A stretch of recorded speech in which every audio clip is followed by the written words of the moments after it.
Toronto Maple Leafs have made multiple moves as the returns of Connor Dewar and Yanni Hakanpää inch closer and closer. We're going to break that down as well as discuss some new updates surrounding the Maple Leafs ahead of tonight's game against the Blues. Stay tuned for all that in this episode, but before we get into it, quick reminder to hit the subscribe button. If you enjoy the Daily Leafs content, this is the place to be. We're on the road to 14,000 subscribers. Now, let's dive right into it. We have a lot to go over today. Most importantly, there's a big game tonight against the St. Louis Blues, and we have some updates surrounding that game and what, some of the roster moves that they made. But let's dive right into the first one here, and this one's super, it's intriguing, and it is surrounding Yanni Hakanpää and Connor Dewar. So you can see this here. The Leafs have assigned defenseman Yanni Hakanpää and forward Connor Dewar to the Toronto Marlies on an LTIR conditioning loan. So we knew that this was a likely possibility, especially after the Timothy Liljegren trade where they opened up, the roster spots, and there's still moves to come.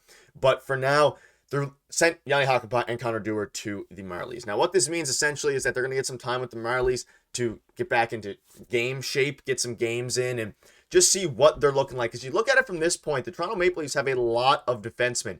They have, a lot of them. Obviously, even with trading Liljegren, you still have your normal 6 defensemen that we'll dive into in a minute, but the classic, the top 4, and then you have Connor Timmins, Simon Benoit. You have Philip Myers there, who's an extra at this point. Now you have Benning, who is also an extra, and Yanni Hakanpää. Now, as me and Darius have been saying on the channel a bunch, it seems at this point that Yanni Hakanpää is probably going to factor in to be the 6th defenseman and slotting and replacing the guys like Connor Timmins as they come and go. And maybe even Simon Benoit gets some, rest or gets some days where he doesn't play and Benning slides in. Like, there's going to be a lot of there's going to be a lot of pieces moving around surrounding this Toronto Maple Leaf defenseman group. But when you're looking at it from here, it makes sense. It gives them some time to figure out what exactly they want to do with their defensemen. And Yanni Hakanpää for now is going to be in the Marlies. And if you're following the Marlies, this is what a potential Marlies lineup could look like while Dewar and Hakanpää are on the conditioning stint. And as you look at a lot of these guys, like, there's even some players here that could factor into the Toronto Maple Leafs lineup in the future if they decide to change things up. But the defense, group for the Marlies is pretty loaded. Marshall Rafai, Yanni Hakanpää, Cade Weber, Topi Namela. You have Kakinen, you have Matanen. So it's like there's a bunch of different guys there, but specifically regarding Hakanpää and Connor Dewar. Connor Dewar was a guy last year when we got him at the deadline. We were thinking, okay, maybe he'll be good. Maybe he, a decent penalty kill, 4th line forward. He ended up being very good. We extended him. He was a restricted free agent, so we signed him to a contract. And now, if he wants to factor into this team, he's going to have to play pretty well with the Marlies, you'd assume, because that 4th line has looked fairly decent. You obviously have Lorentz, you have Dewar, and then whoever, depending on the night, you obviously have the guy at the right wing. But it's interesting because what they want to do with these guys is still up in the air. I do think Yanni Hakanpää is going to be playing a bunch, but when we're talking about Connor Dewar, very interesting. And let me know down below what your thoughts are on this specific, what you think is going to happen next with, Yanni Hakanpää, Connor Dewar. Do you think he can factor into that 4th line alongside David Kampf? Do you think that, because we saw Nick Robertson on the 4th line, we see some structure of Nick Robertson in the 4th line in the last game. We saw, of course, Bobby McMahon. Like, there's a bunch of different things that have been happening with the 3rd, 4th, even really just all the lines aside from the first one. So there is some space for him here, and they can definitely factor him in, but it'll be interesting to see what they decide to do with him. Now, speaking in, talking about tonight's game, there's a bunch of different things to go over. So for one, Joseph Woll is confirmed to be tonight's starter. Ryan Reaves will also check back into tonight's game with either Robertson or Pontus Holmberg likely to be out. So again, like I've been talking about, that 4th line has been very fluid. So Ryan Reaves is factoring in tonight against the St. Louis Blues. You'd assume, and we'll dive into the projected lines here in a minute, you would assume that's actually Nick Robertson who's the one who might be out tonight in favor of Ryan Reaves, not Pontus Holmberg. That being said, there is a world where Pontus Holmberg is the guy who's out as well. But Joseph Woll, looking at this now, it's interesting because, again, we thought that, and Darius predicted this if you've been following along in the videos, but Darius predicted this, that Joseph Woll would be the starter in tonight's game. He also started the last game, of course, and it kind of makes sense. You start him Thursday, you start him Saturday. The Leafs are, of course, on the first night of a back-to-back. They play tomorrow as well, which is interesting, and they want to give Stolarz the game tomorrow night. But, again, Joseph Woll, he has some connections to St. Louis, obviously, and it makes sense to get him in there tonight. And he's coming off of a very good start, and that's one thing I mentioned in the stream after the game a couple of days ago.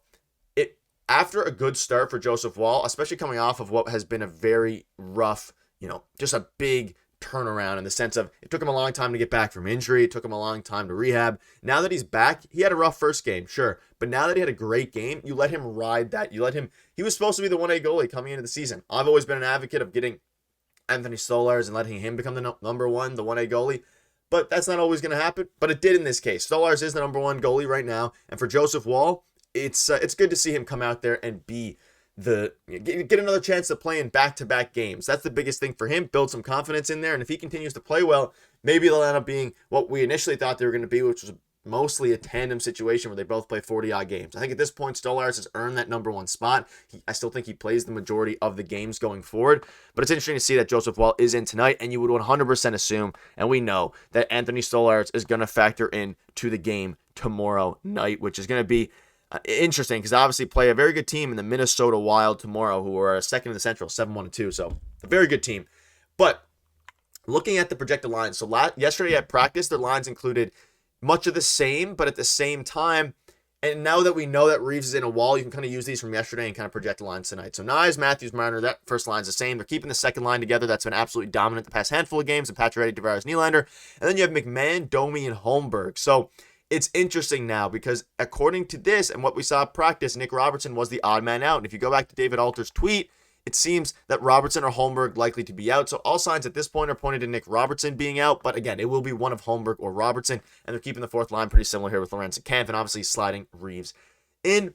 And then regarding the defensive group, again, much of the same since they made that change of Riley and OEL. So Riley and OEL man in the top line, McCabe, Tanev, Benoit, Timmins, with Myers and Benning. So Benning is not playing his first game as a Leaf tonight. There is a world where he plays tomorrow because it is the second night of a back-to-back. Maybe they give some of the guys some rest. So don't be surprised if Benning comes in tomorrow in slot of Connor Timmins. And again, Woll and Stolarz. We know that Woll is the starter of tonight's game. So this is what the projected lines look like. Again, we're not entirely sure yet. It hasn't been confirmed regarding Holmberg versus Robertson. I would assume Holmberg factors in there. That being said, I could also see a world where Nick Robertson gets in. He got healthy scratch a couple of games ago. It's an interesting scenario right now with Pontus Holmberg and what things are looking like regarding him going forward because it's a bit of an intriguing situation and definitely one to monitor as games go on, as the trade deadline approaches, what Nick Robertson's situation in Toronto is looking like. And before I wrap up, just want to throw in a couple things here, a couple fun things for tonight's game. John Tavares' points in 6 straight games, including 11 in the first 10 games this season and 5 in the last 2. Did the captaincy being taken off relieve some pressure? And I saw this. I don't think it has anything to do with it, but leave in the comments section, do you think that John Tavares' great play so far this season, how much of it do you think any of it can be accounted to him getting the captaincy taken away from him? Because we know he's been absolutely crushing it on those lines. On the second line, he's been absolutely crushing it. And that second line has been great ever since Patches got moved up alongside Nylander. So let me know in the comments what your thoughts are on this. I found it a little bit funny, I guess. I don't think the captaincy being taken off relieved any of the pressure. I just think that he was poised for a very solid season. He still put up 65 points last year. He's on track to do better than that this year. And it's going to be interesting to see how they play tonight because the Leafs in the last 5 away games against St. Louis are 4-1. And a big game tonight. They lost the first game in Craig Berube's return against the St. Louis Blues. So hopefully tonight against St. Louis Blues, they can take care of business. Let me know down in the comment section what your thoughts are on all this. Are you excited for the game? And don't forget, we will be going live following the game tonight. So if you want to tune into that, make sure to do so. Thank you guys for watching. See you later.